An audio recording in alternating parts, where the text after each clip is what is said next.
말씀을 이제 읽고 있는데요. 읽으면 읽을수록 제 개인적으로는 참 좋다라는 생각이 많이 듭니다. 예수님을 믿고 내가 새롭게 되었다라는 사실이 참 어떨 때는 기쁨으로 다가와요. 나 스스로가 힘들고 좀 불안할 때 이렇게 저를 좀 붙들어주는 그런 느낌을 받을 때가 있습니다. 그러면서 또 한편으로는 야, 이거 참 도전이 되는 것도 있는데, 그게 뭐냐면 성도로서 이 땅을 살아간다라는 게 참 쉽지가 않구나라는 거예요. 제가 기도하지 않으면, 제가 말씀 보지 않으면, 그리고 제가 이 목사가 되지 않았으면 정말로 100이면 100 무조건 넘어졌겠구나.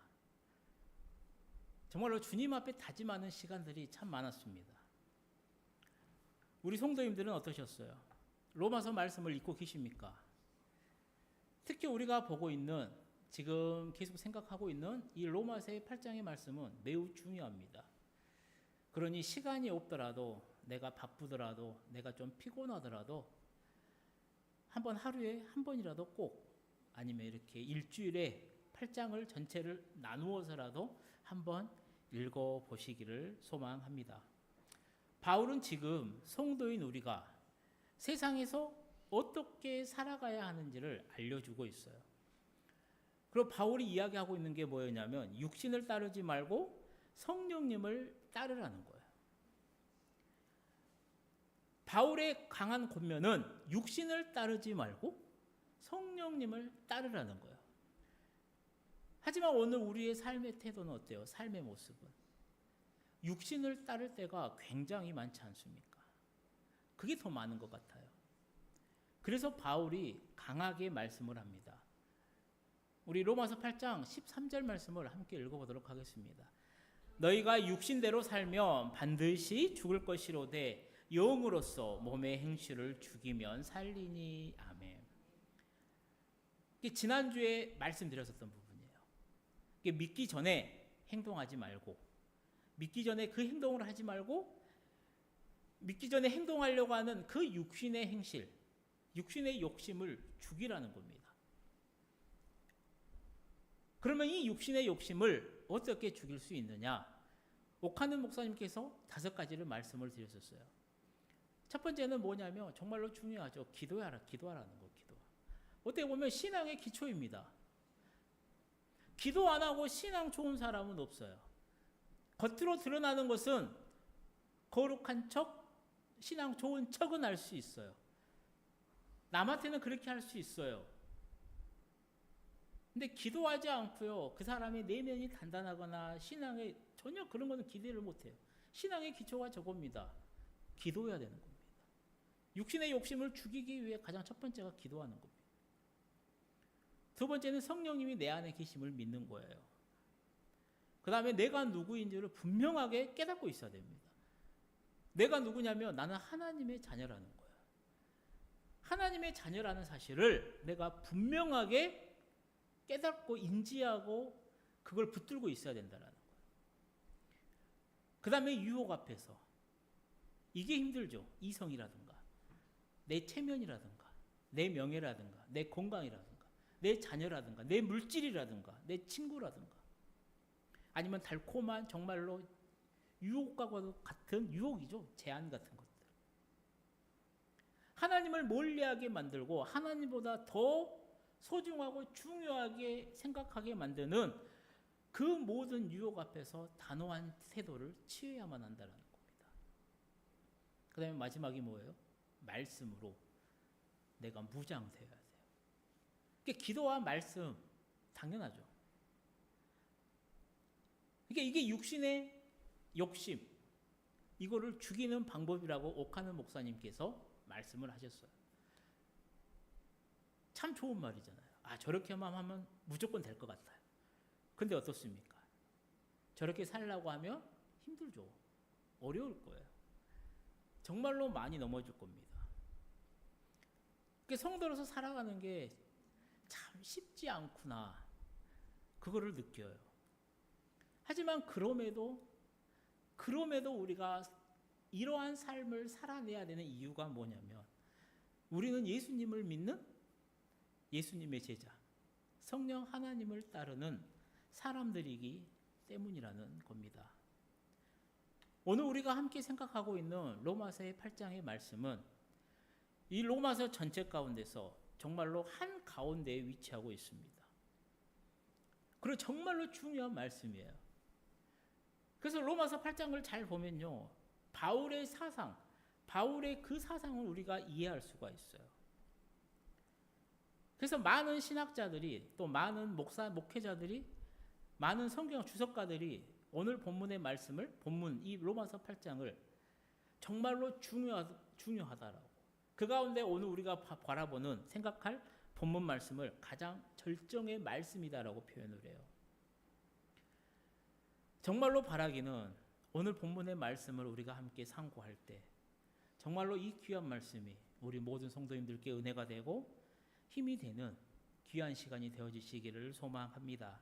사랑하는 성도님들, 바울은 앞단락에서 지난주에 그랬죠. 뭐라고 했냐면, 성도란 누구냐면 이제 양자가 됨으로써 하나님의 자녀가 되었다라는 거예요. 그러니까 하나님의 자녀가 되는 특권, 권세를 가진 사람이 성도라는 거예요. 그래서 하나님의 양자가 되었으니까 이제 하나님의 상속자가 되었다라는 거예요. 하나님의 그 특권들을 누릴 자격이 되었어요.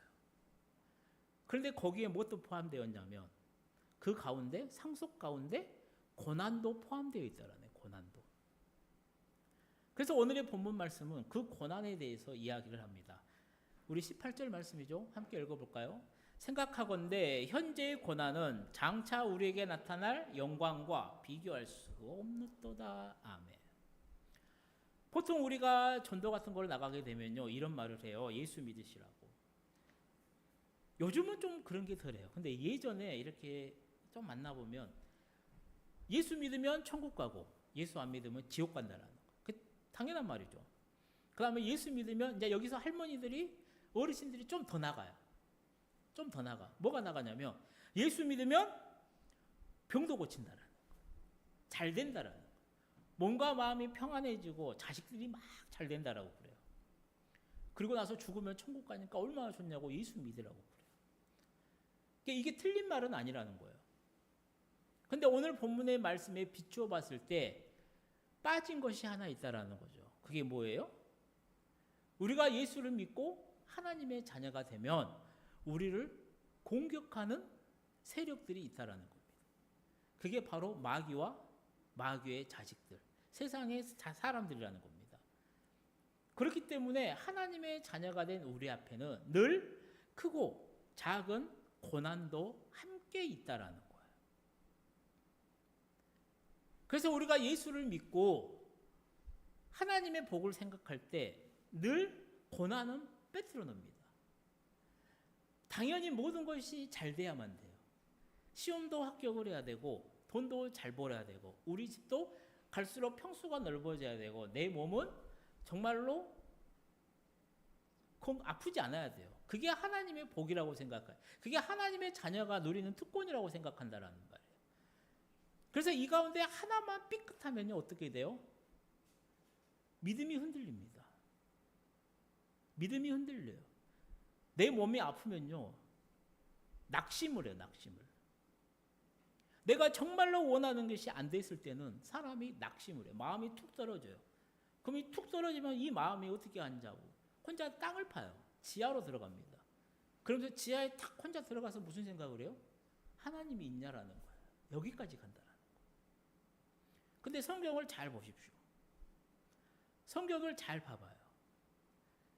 예수님도 고난을 당했어요. 예수님께서 그 고난, 정말로 최고의 고난이잖아요. 십자가의 그 사역을 완성을 하십니다. 그리고 부활하세요. 그리고 승천을 하십니다. 그 뒤에 예수님을 믿었던 제자들에게 어떤 일이 일어났냐고. 이 땅에서 정말로 하나님의 자녀로서 좋은 집에서 좋은 차를 타면서 많은 것들을 누리면서 살아갔냐라고요. 그렇지 않았다니까요. 예수님이 승천하신 후 성령님을 받은 후 제자들의 삶에 나타난 뚜렷한 변화는 뭐였어요? 더욱더 강한 핍박과 고난이었다라는 겁니다. 오순절날 성령을 받은 교회를 향해 사내들인 공회가요 핍박을 가해요. 야고보 사도를 죽입니다. 베드로 사도를 감옥으로 잡아들여요. 그리고 순교를 당하죠. 부활하신 예수님을 만난 바울은 어떻습니까? 얼마나 많은 고난을 당했는지 몰라요. 아마 바울이 받았던 고난을 지금 너도 똑같이 당해봐라 라고 하면요, 많은 사람들이 자신의 신앙을, 믿음을 포기할지도 몰라요. 그 정도로 극심한 고통을 당했었습니다. 또 바울을 통해서 복음을 받아들였던 데살로니가 교회는 어때요? 정말로 많은 환난과 고통을 받았었어요. 끝까지 살아남았던 예수님의 제자 사도 요한은 어떻습니까? 그의 말년이 평안했냐고요? 아니요. 죽을 때까지 힘들었을 거예요. 육체적으로는. 밤모섬에 끌려갔잖아요. 기름에 튀겨졌잖아요. 일설에 의하면 말도 못해요. 쓰지도 못합니다. 설교를 부탁했더니 올라가서 하는 말도 뭐예요? 서로 사랑하라. 그만큼 체력이 안 됐어요. 그만큼 많은 핍박과 고난을 당했다니까. 그리고 이 고난은 성경이 끝나면서 딱 끝났느냐? 아니요. 오늘 우리에게까지 연결이 돼요. 교회를 믿는다라는 이유 하나만으로 남편에게 육체적 학대와 정신적 고문을 당하는 아내들이 있어요.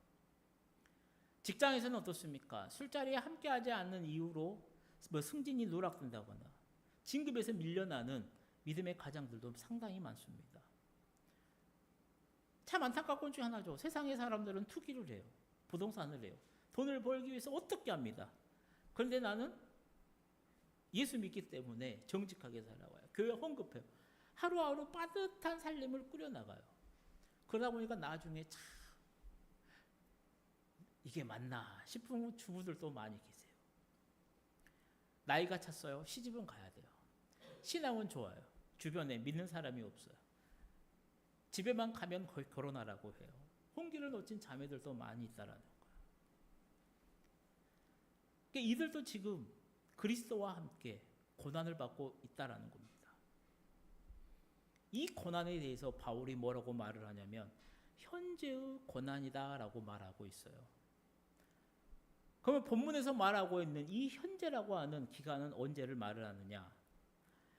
예수님이 부활하실 때부터 예수님이 재림하실 때까지의 그 모든 기간을 이야기를 합니다. 개인적으로 따지면 어떻게 될 것 같아요? 현재는 내가 태어나서 죽을 때까지 기간 전체를 말을 해요. 그러니까 성도한테 이 고난은 개인적으로는 예수를 믿고 죽을 때까지, 내가 예수를 믿고 새롭게 태어나서 죽을 때까지 우리는 고난을 당한다라는 거예요. 종말론적으로는 어때요? 예수님이 다시 오실 때까지 지상에 있는 모든 성도들은 고난을 받는다라는 겁니다. 그래서 바울이 이 고난을 이야기하면서요, 성도만, 우리만 이런 고난을 당하고 있다는 것이 아니라는 거예요. 이 고난의 범위 자체를 완전히 넓혀버립니다. 어디까지 넓히느냐? 하나님이 지으신, 하나님이 만드신 모든 피조물까지도 함께 고난을 받고 있다라는 거예요. 그래서 본문 19절, 20절, 22절에서 말하는 피조물은 뭐예요? 자연 만물을 말을 해요. 하늘에 있는 해와 달과 별과 공중에 날아다니는 새, 땅에 피는 아름다운 화초와 나무들, 바다에 있는 물고기들, 모든 만물들을 가리켜요. 우리 22절 말씀 함께 읽어볼까요? 피조물이 다 이제까지 함께 탄식하며 함께 고통을 겪고 있는 것을 우리가 아느니라. 아멘.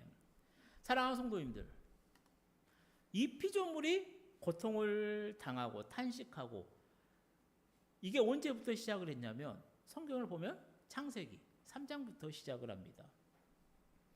아담과 하와가 선악과를 따먹어요. 그리고 죄를 짓습니다. 하나님은 이 죄를 지은, 이 죄에 동참한 모든 이들에게요, 모든 사람들에게, 모든 것들에게 하나님이 심판을 내려요. 하나님의 심판 우리가 잘 알잖아요.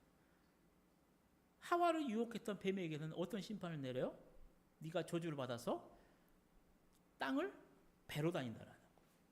그리고 죽을 때까지 뭘 먹어요? 흙을 먹는다라는 거예요. 여자의 원수가 될 거고 여자와 그 후손이 네 머리를 상하게 할 것이다라고 심판을 하십니다. 뱀의 유혹에 넘어갔던 하와에게는 뭐라고 그래요? 해산의 고통을 더해준다. 네가 힘들게 자식을 낳을 것이고 그동안은 남편과 동등한 입장에서 동역자로서 살아갔다면 이제는 남편이 너를 다스릴 것이다 라고 말을 해요. 그리고 아담은 어떻습니까? 그동안은 하나님이 주신 모든 것들을 그냥 먹었어요. 근데 이제는 네가 평생에 수고해야 그 소산을 먹게 될 거라는 거예요. 그리고 땅이 너에게 그렇게 호락호락하지 않을 거라는 거예요. 쉽지 않다는 거예요. 땅이 너에게 가시덤불과 엉겅퀴를 낼 거라는 겁니다. 죄에 동참한 모든 것들에게 하나님의 심판의 메시지를 줘요. 죄가 하나님이 창조하신 세계에 들어오는 순간 남자와 여자와 심지어 피조물 전체가 이제 고통을 당하게 된 거라는 겁니다. 그래서 하나님의 구원 사역을 볼 때 보면요. 하나님이 구원을 베풀 때마다 사람만 구원하지 않아요. 사람을 포함해서 피조물인 동물들까지 구원해 주는 것을 우리가 보게 돼요. 홍수로 세상을 심판할 때는 어때요? 노아가 만든 방주에 노아 가족들만 들어가지 않아요. 세상에 있는 모든 동물들의 암수가 하나씩 들어갑니다. 그들도 구원해 주셨어요. 반대로 모세가 장자의 죽음을 애굽에 내릴 때 애굽 사람의 장자만 죽은 게 아니에요. 그 애굽에 존재했었던 짐승들의 첫 번째 새끼까지도 다 죽었다라는 거예요. 반대로 유월절 어린 양의 피로 문설주와 인방에 발라서 살아났었던 히브리인들은 어때요?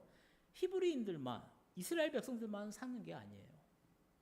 그 가정에 있었던 동물들까지 다 살아났다라는 거예요. 예수님의 사역도 마찬가지잖아요. 예수님께서 십자가에서 돌아가십니다. 인류의 죄를 대신해서 돌아가셨을 때 그 혜택을 받은 자들은 누구예요? 예수를 믿었던 그 제자들, 그 성도들에게만 제한되지 않아요. 사람을 포함한 모든 피조물들이 다 십자가의 은혜를 누렸다라는 겁니다. 근데 문제가 있죠. 영적으로는 하나님의 그 구원을 받았어요. 구원받은 성도들도. 근데 이 육신적으로는 아직 마귀가 사탄이 이 권세를 잡고 있는 세상을 살아가고 있다는 거예요. 우리가. 그러다 보니까 하루하루 살아갈 때 고통을 당한다는 겁니다.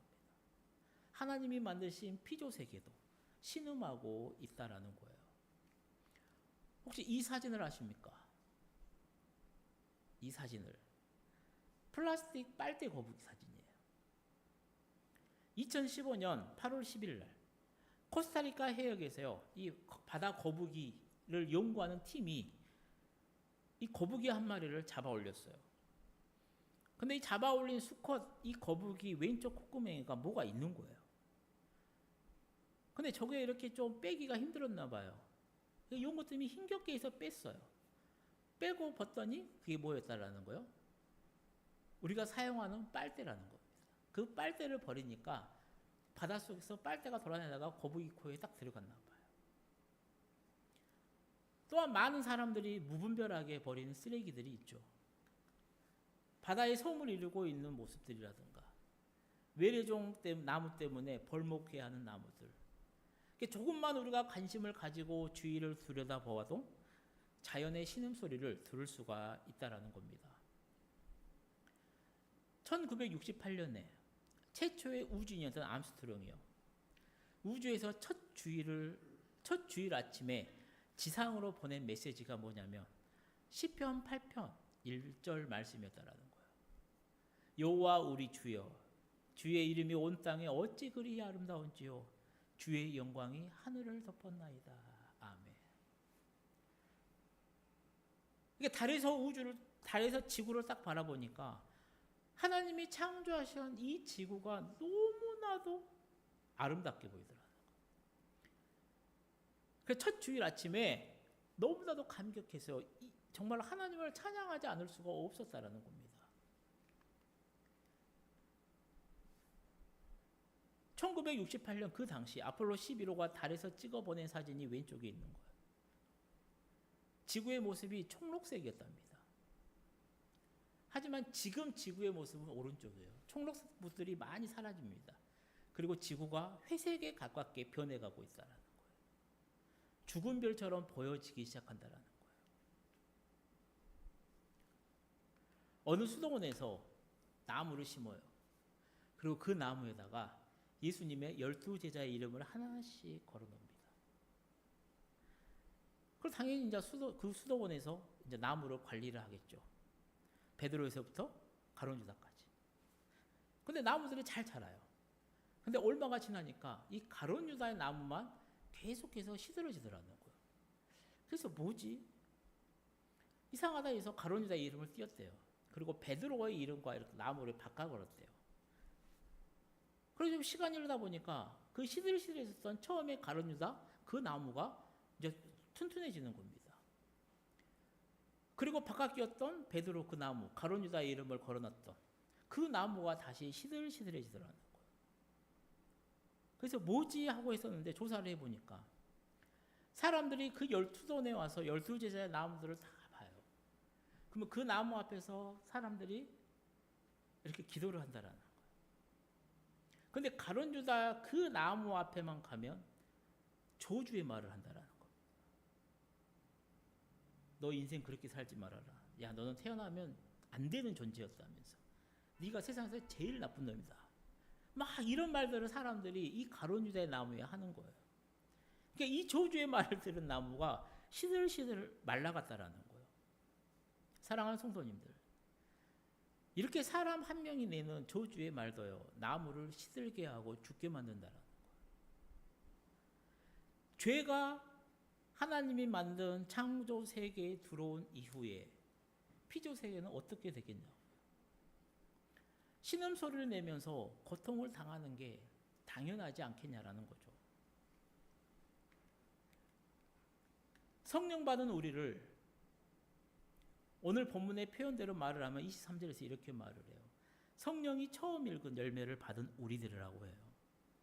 즉 예수님을 믿어서 죄와 사망의 권세에서 거기 나라에서 해방이 되었어요. 이제는 더 이상 우리는 결코 정죄함이 없어요. 정죄할 수가 없어요. 그래서 우리는 늘 성령님을 받아 성령님의 인도함을 받는다는 거예요.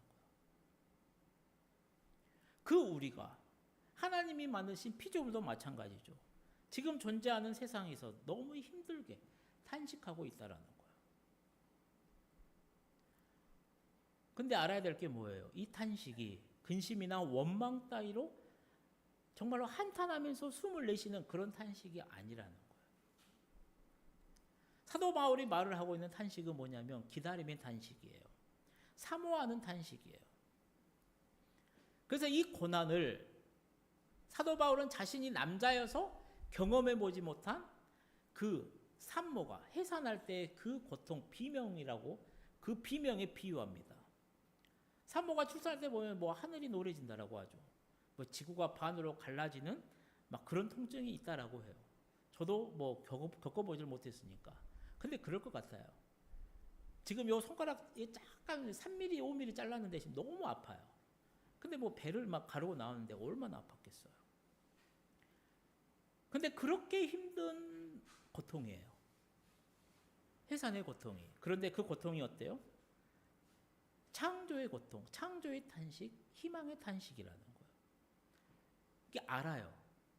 산모가 뭐를 알아요? 아이가 나오면 이 고통은 사라져요. 아이가 나오는 동안은 아파요.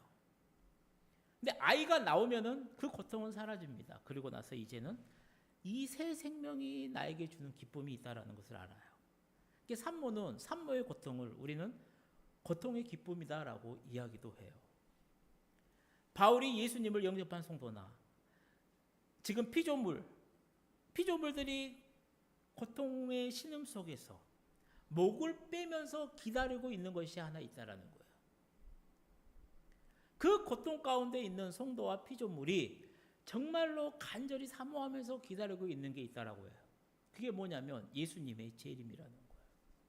우리 오늘 본문 19절 말씀을 함께 읽어볼까요? 피조물이 고대하는 바는 하나님의 아들들이 나타나는 것이니. 아멘. 고대하라는 말의 뜻이 뭐예요? 정말로 목을 빼고 기다린다라는 거예요. 그만큼 간절하게 기다린다라는 거예요. 또 하나님의 아들들은 뭐예요? 예수님이 재림하실 때 살아있는 성도들은 물론이지만 무덤에서 잠자고 있는 자들도 살아난다라는 거예요. 그래서 부활체의 그 몸을 입고 이제 부활하신 그리스도의 영광에 참여하게 되는 것을 가리킵니다.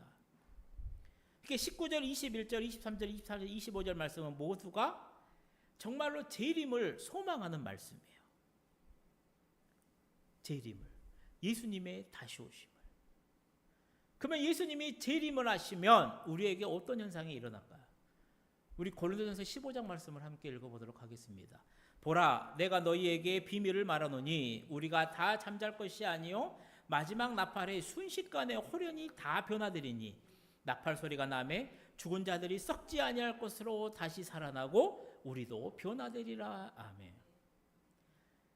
예수님께서 부활체의 모습으로 부활하신 것처럼 예수님이 재림하시는 순간 순식간에 우리 또한 부활체로 변한다라는 겁니다. 그리고 부활한 피조물은 어떻게 할까요? 우리 요한계시록 5장 말씀을 함께 읽어보겠습니다. 내가 또 들으니 하늘 위에와 땅 위에와 땅 아래와 바다 위에와 또 그 가운데 모든 피조물이 이르되 보좌에 앉으신 이와 어린 양에게 찬송과 존귀와 영광과 권능을 세세토록 돌릴지어다 하니. 아멘. 이게 부활 후, 예수님의 재림 후 우리가 누릴 영광이 요한계시록에 자세히 말씀해요. 우리의 경험과 지금 우리의 상식과 우리의 머리는 도저히 이해할 수 없는 그런 영광의 삶을 우리가 살아가게 된다라는 겁니다. 사랑하는 성도님들, 지금 사도 바울이 말하고 있는 이 성도의 고난과 피조물의 탄식, 그 예수님의 재림에 대해 말씀하면서요. 지금 사도 바울이 로마 교인들과 그리고 우리에게 정말로 두 가지의 결단을 촉구하고 있다는 거예요. 오늘 본문이 말하는 게. 첫 번째는 뭐예요? 이 고난과 내가 지금 받고 있는 고난과 나중에 올 그 영광을 항상 비교하면서 살라라는 거예요. 우리 18절 말씀을 다시 한번 읽어보겠습니다. 생각하건대 현재의 고난은 장차 우리에게 나타날 영광과 비교할 수 없도다. 아멘. 내가 지금 고난 받고 있어요. 근데 내가 나중에 장차 받을 그 영광과는 비교가 안 된다는 거예요. 이게 어떤 목사님이 이렇게 설교를 했어요. 그게 뭐냐면 지금 내가 받고 있는 현재의 고난이 예수 때문에 받고 있는 고난이 정말로 잉크 한 방울이라고 하면요. 나중에 우리가 받을 영광은 태평양보다 넓고 많은 양이라는 거예요. 그렇게 설교를 했다는 거예요. 그리고 이 말씀을 지금 누가 하고 있냐? 이 말씀을 누가 하고 있어요? 정말로 태어날 때부터 막 금수저에다가 실패한 적 없는 사람, 그런 사람이 한 게 아니에요. 이 말씀을 누가 하냐면 사도 바울이에요. 사도 바울이 얼마나 많은 고난을 받았어요. 사도 바울의 고난 우리가 잘 알잖아요. 우리 고린도후서 11장 말씀 함께 읽어볼까요? 유대인들에게 40에서 하나 감암매를 5번 맞았으며 3번 태장으로 맞고 1번 돌로 맞고 3번 파손하고 일주야를 깊은 바다에서 지냈으며 여러 번 여행하면서 강의 위험과 강도의 위험과 동족의 위험과 이방인의 위험과 시내의 위험과 광야의 위험과 바다의 위험과 거짓 형제 중의 위협을 당하고 또 수고하며 예수고 여러 번 자지 못하고 줄이며 목마르고 여러 번 굶고 춥고 헐벗었노라. 아멘.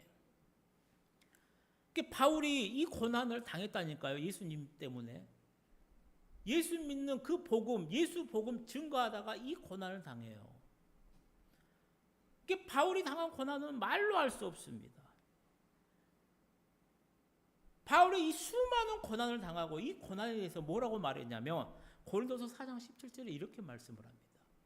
우리가 잠시 받는 환난에 경한 것이 지극히 크고 영원한 영광에 중한 것을 우리에게 이루게 함이니. 아멘. 바울이 말한 자기가 받았던 고난이 경하다라는 거, 가볍다라는 겁니다.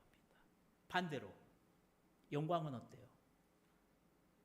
그 고난 때문에 우리가 받을 영광은 중하다라는 거예요. 크다라는 거, 무겁다라는 거. 사랑하는 성도님들, 혹시나 우리 성도님도 지금 예수님을 믿는 그 믿음 때문에 혹시 고난을 당하고 계십니까? 앞에서 잠깐 언급했던 것처럼 어떤 분은 남편의 박해도 받습니다. 자녀의 무시도 받아요. 세상 사람들의 조롱도 받아요. 또 경제적인 고통도 받고 있습니다.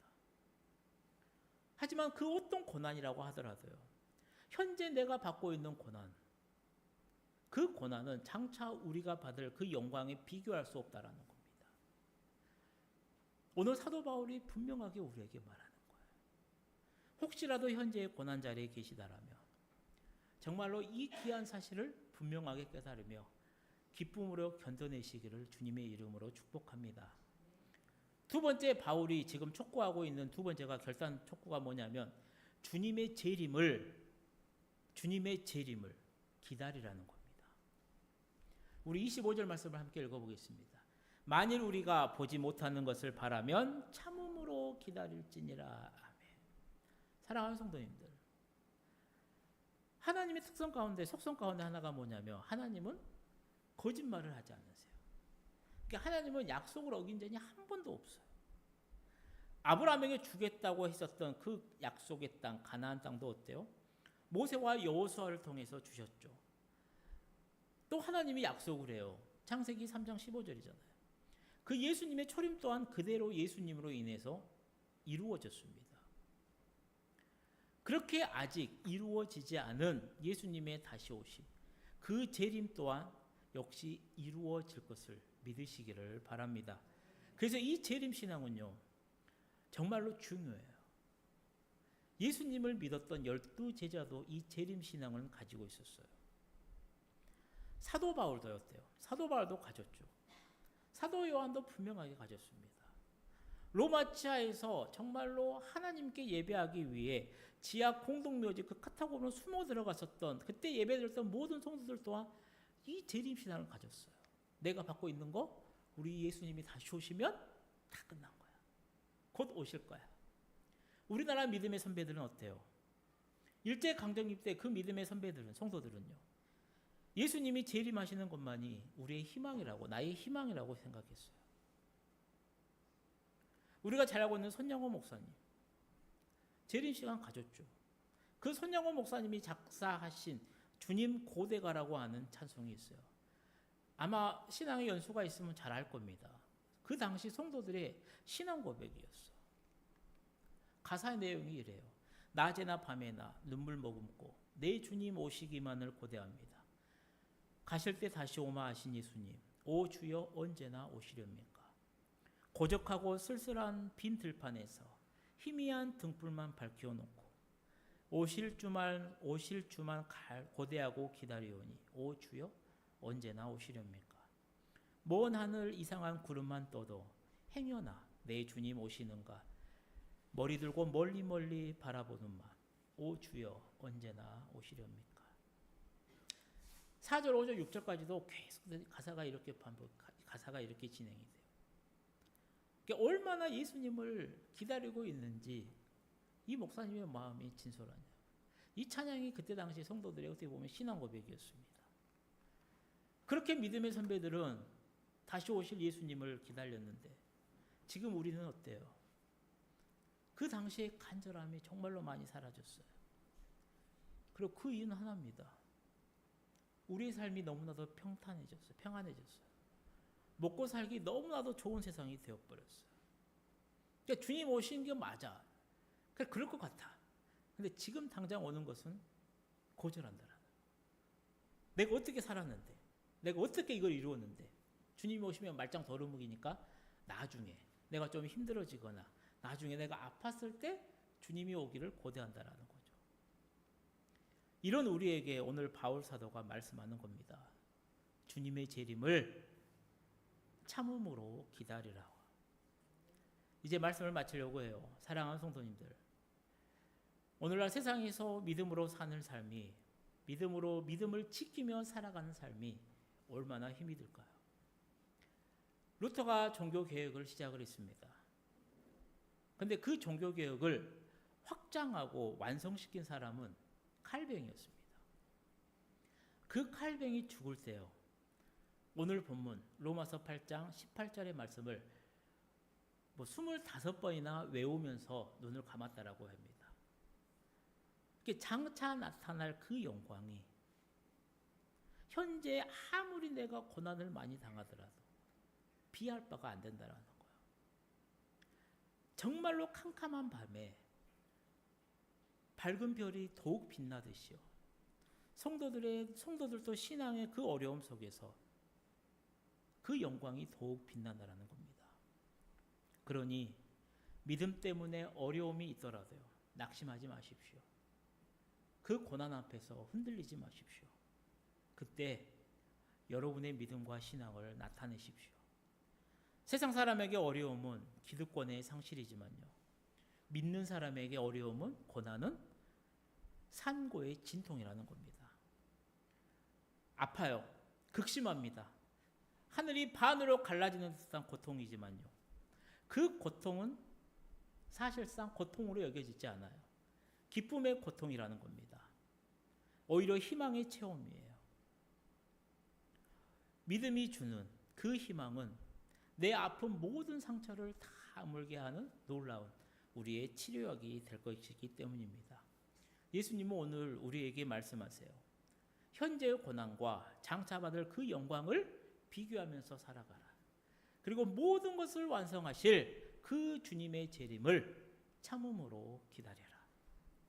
예수님의 이 말씀처럼 고난 속에서 세상에 집착하여 원망하고 좌절하고 탄식하는 그 마음을 버리고요. 정말로 우리 예수님께만 집중하는 우리 성도님들 되시기를 축복합니다. 그래서 눈에 보이는 세상이 아니라 눈에 보이지 않는 그 영원한 소망을 참음으로 기다리는 우리 힘을 얻는 교회 모든 성도님들이 다 되시기를 주님의 이름으로 간절히 축원드립니다. 기도하겠습니다. 사랑의 하나님 아버지, 우리에게 베푸신 은혜가 참 많습니다. 오늘도 주시는 로마서 말씀을 통해 우리의 욕심이 얼마나 위험하고 무서운지를 다시 깨닫습니다. 우리의 욕심으로 인해 우리 안에 죄가 들어왔고 우리의 욕심으로 인해 하나님이 지으신 그 창조 세계가 파괴되는 것을 봅니다. 주님, 연약하고 불쌍한 저희의 죄를 용서하여 주옵소서. 그리고 지금부터라도 하나님의 창조 질서를 회복하기 위해 믿음으로 앞장서는 우리 모두가 되도록 인도하여 주옵소서. 그래서 세상의 욕심 앞에서도 인내할 줄 알며 세상의 고통 앞에서도 참으며 주님